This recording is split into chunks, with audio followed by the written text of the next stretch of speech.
Sebelum video ini dimulai, pastikan kamu sudah mengklik tombol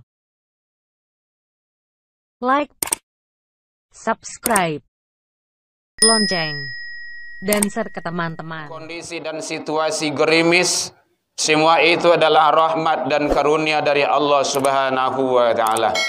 Mari kita selalu mensyukuri atas nikmat-nikmat yang diberikan oleh Allah. Semoga kita termasuk hamba-hamba yang pandai bersyukur kepada Allah. Selawat dan salam kepada Nabi besar Muhammad sallallahu alaihi wasallam. Allahumma salli ala Muhammad wa ala ali Muhammad. Hadirin kaum muslimin rahimakumullah. Hari ini adalah awal dari penghabisan bulan suci Ramadan yang selalu kita meriahkan dengan Idul Fitrah atau Idul Fitri. Artinya adalah hari kemenangan seluruh umat Islam di seluruh penjuru dunia. Mari kita tafakkur, mari kita dengan khusyuk, penuh pengharap dan penuh mengharap kepada Allah atas keridhaan semua yang diberikan kepada kita. Mudah-mudahan pada hari ini kita dengan tulus dan ikhlas mengumandangkan suara takbir, tahmid dan tahlil, suara hamba-hamba Allah yang bergelora, yang memenuhi angkasa rua dari seluruh penjuru dunia ini, dalam rangka mengagungkan, membesarkan Tuhan Allah Azza wa Jalla. Kemudian bahwa pada hari ini adalah kita sudah kembali kepada fitrah dan kemenangan kita. Hakikat dari ibadah yang kita lakukan adalah kita ingin menang. Kita ingin kembali kepada fitrah. Ada beberapa fitrah manusia yang insya Allah bisa dikembalikan oleh ibadah puasa yang 1 bulan penuh yang kita lakukan. Insya Allah mudah-mudahan dari awal sampai akhir keluarga kita, diri kita, seluruh umat Islam, semoga Allah memberikan yang terbaik bagi kita, terutama adalah ampunan dari Allah Subhanahu wa Ta'ala. Makanya baginda Rasul menyatakan, man shoma ramadhana imanan wa ihtisaban ghufira lahu. Siapa yang berpuasa dari awal sampai akhir, dari awal sampai akhir, bukan awal dan akhir.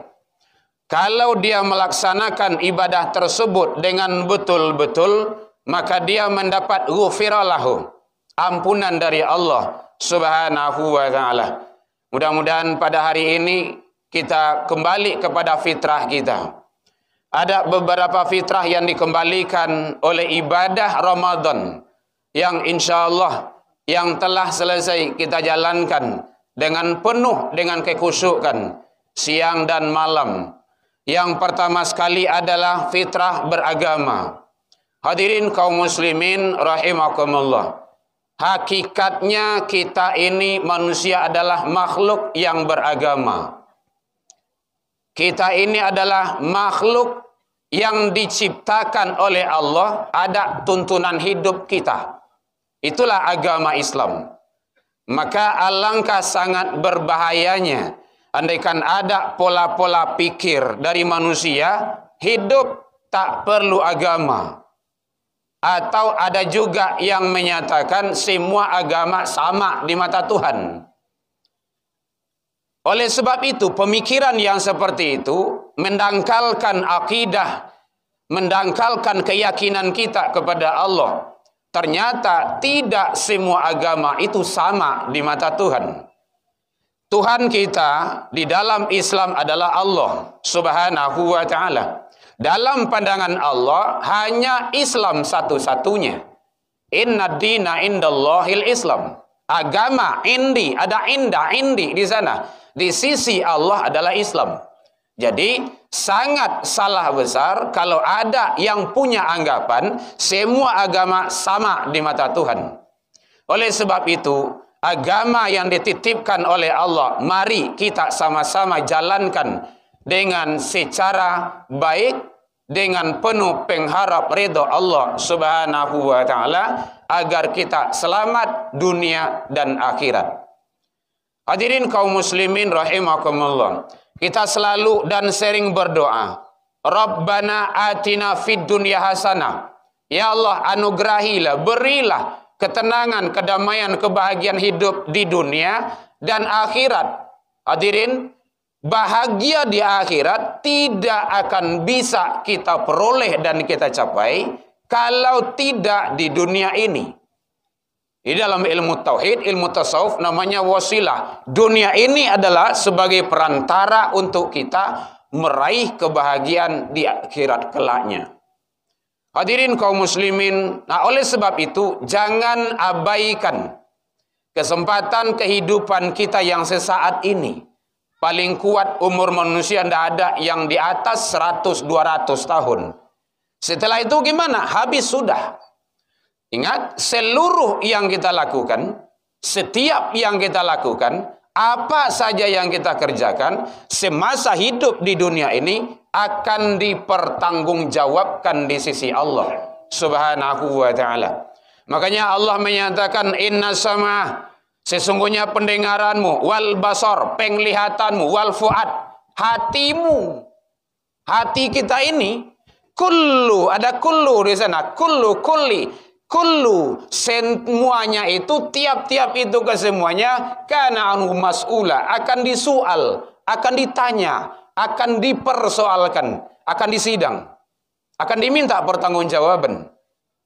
Oleh sebab itu, makanya Imam Al-Ghazali menyatakan, tangan adalah karunia Allah, kaki karunia Allah, seluruh organ tubuh kita ini karunia Allah, nikmat yang diberikan oleh Allah ini adalah karunia Allah. Mempergunakan karunia Allah untuk berbuat dosa adalah kemaksiatan yang besar di hadapan Allah.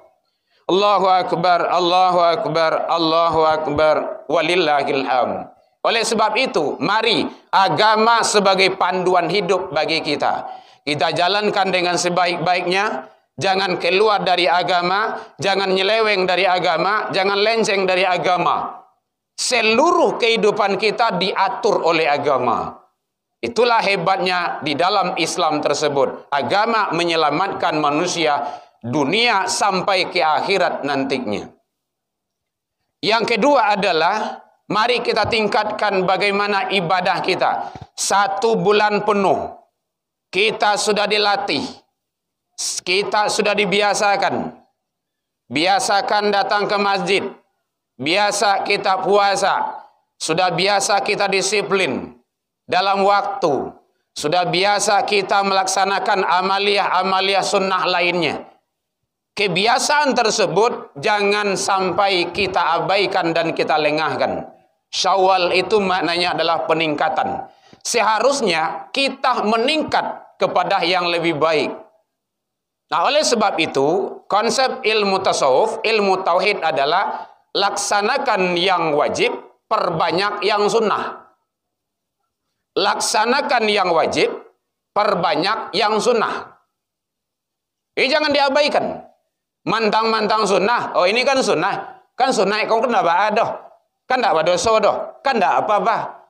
Jadi konsep seperti itu kurang baik. Pengertian sunnah, kalau kita kerjakan berpahala, ditinggalkan merugi. Apa contoh? Rak'ataini, 2 rakaat saja, qablal subuh, sebelum subuh, 2 rakaat sebelum subuh, khairub minad dunya, lebih baik daripada dunia dan isinya. Masya Allah, kan luar biasa itu. Itu baru sholat sunnahnya. Apalagi kalau subuhnya. Nah, oleh sebab itu, sudah kita dibiasakan, terlatih, mari kita jaga dan kita pelihara. Hadirin kaum muslimin rahimakumullah. Kita ajak anak-anak kita, keluarga kita, selamatkan, sayang kita terhadap mereka. Kita selamatkan dunia akhirat. Hai orang yang beriman, ya ayyuhalladzina amanu qu anfusakum, pelihara dirimu. Kalau diri kita sudah, wa ahlikum, keluargamu. Kalau suami sudah sholat, istrinya. Kalau suami istri sudah sholat, anaknya. Kalau suami istri, anak, keluarga sudah sholat semuanya, insya Allah Allah akan berikan barokahnya. Nah, oleh sebab itu, jangan sampai kita abaikan. Hadirin, kadang kita akan begitu lengahnya. Kadang kita mengulurkan waktu dengan begitu mudahnya. Salat adalah menentukan situasi, kondisi seseorang di hadapan Allah. Jangan ada yang beranggapan, oh tidak perlu salat itu lagi. Ada ajaran-ajaran yang mempunyai faham yang seperti itu. Salat itu cukup mengingat saja. Ini dipermainkan surat Taha ayat yang ke-14. Innani anallah. Sesungguhnya aku ini adalah Allah, kata Allah. La ilaha illa ana. Tidak ada Tuhan kecuali aku. Fa'budni, maka sembahlah aku. Aqimus shalah li zikri. Dirikanlah salat untuk mengingatku. Hanya balian akan nasi Tuhan kalau samu je salat tu. Itu tidak benar itu. Jadi salat itu ada memenuhi kriteria rukun dan syarat. Jadi salat adalah menentukan kondisi seseorang. Hebat bana hawa di dunia dan apalagi di tempat lain. Tampe karajo, haratoh banyak, mobil banyak, pangkat tinggi. Kita orang kaya. Kalau tidak salat, tidak ada artinya. Tidak ada artinya. Makanya nanti pertama kali nanti di akhirat itu, di hari kiamat itu ditanya adalah tentang salat. Hadis diriwayatkan oleh Imam Muslim. Awwalu ma yuhasabu bi'abdi yaumal qiyamah as-shalah. Pertama kali nanti di akhirat itu ditanya adalah tentang salat.